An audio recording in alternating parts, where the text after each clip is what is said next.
took every inch, didn't he? And a bit more. See his hands, you can see the knuckles of these red gloves just working away at the wheel.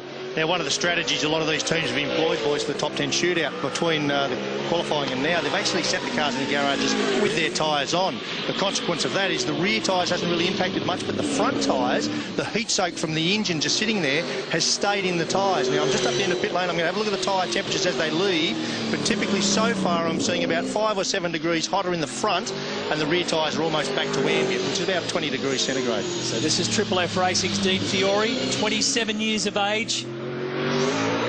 He's just rubbed the mirror there on approach to the main straightaway as he gets his flying lap underway in this top 10 shootout. He has qualified 10th in the V8 Supercars before.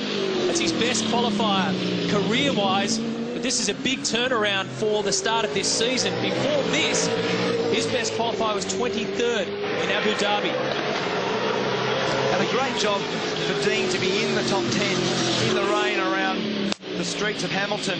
Big understeer again. We saw the same thing with Garth Tander. No front tyre temperature. Mark Larkham referred to it before. And this is this dangerous spot where there's a big puddle on the right, a puddle on the left, and hardly any grip if you get wide. So he's significantly up on Tander, 0.52. Very, very good job in the first sector. Garth made a mistake in this. What? It got away from him. Yeah, he's gone across the curb. Got away from him, and as it slid through the middle of the curb, he's actually been pinged by the electronic loop in the curb system there.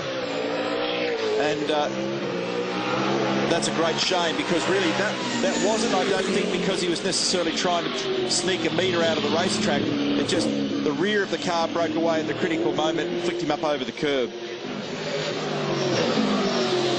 So with these new sensors that we've got in the turn 4 chicane, Dean's gone across the third line in that complex of corners in that chicane and has been pinged for hopping the curb. And based on his lap time, he's done a really good job.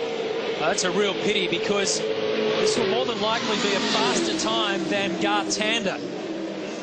Well, it was 0.4 up, Matt, so seriously, a very, very good job to that point. But it just doesn't count.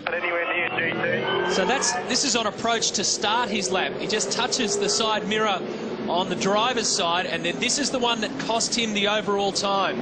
This is why his time has been ruled out.